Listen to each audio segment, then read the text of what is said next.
तँ आफै भन्छ केटीले बसेर मुच्छ कि उठेर मुच्छ के को भन्छ बसेर अनि यो केटी त ओ केटी भन्छ तँ उठेर मुच्दै थिस् कि थिएनस् लु भन्छ मलाई बसेर मुत्नु सिक लाग्छ नि अन्त चाहिँ उठेर मुत्छु के को तँ अहिले बताउँदैनस् दोस्त यो केटा हो कि केटा जस्तो लाग्दैछ मलाई कसम कि बसेर मुत्नु सिक लाग्छ त्यही के को सिक लाग्छ बस्यो भने लु हिँड त्यहाँ मुतेको जग्गा पनि अब केटी बसेर यहाँ मुच्छ यसले यति लामो त 3 मिटर जस्तो कसम घरमा पानीको फोर्स पनि त्यतिको आउँदै यतिको मुत्दै थियो अझै केटी भन्नु यसलाई म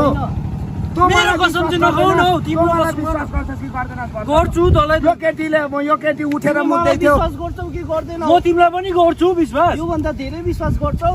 धेरै गर्छु अन्त दोष होइन होला हौ तँलाई आमा यसले कसरी म तँलाई सम्झाउँ यो केटी उठेर मुत्ने केटी मैले जिन्दगीमा फर्स्ट टाइम देखेको हो बहिनी तैँले भन्न त्यति चाहिँ उठेर मुतिस् कि मुतेनस् बेबी के को बेबु तिमीहरूले नि सिक लाग्छ तेरो सिक लाग्छ नगर न अब जाउँ न हो ए तिमीहरूलाई तैँले मलाई अहिले पनि विश्वास गरेन छैन दो छोड्दै लु तँ यस्तैसँग जी गाडीमा बसौँ कि हामी दुईजना माथि डाँडामा गएर बसौँ त्यो कुरा चाहिँ ठिकै हो बरु डेटमा उसलाई भन्नु न उसलाई भन्नु दोस्त त्यहाँनिर बस्दै गर्ला हामी एकछिन यताउता हावासावा खाएर आउँछ नि ल एकछिन केटीलाई नि नगर यो केटीको नि अहिले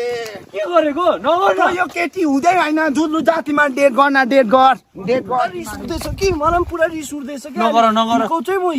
पुरा रिस उठ्दैछ मलाई पनि कन्ट्रोल बेबी कन्ट्रोल यत्रो कुदेर आयो तपाईँ के गरेको तपाईँको मर्दाङ्गी छैन के छैन छ नि। अन्त के छ गर्नु न त्यहाँ अहिले यसको मर्दाङ्गी निक्लिन्छ एकछिनमा यसको मर्दाङ्गी चाहिँ आउँछ जस्तो त अहिले ढुङ्गा नदेखाए भयो नि मलाई फेरि अहिले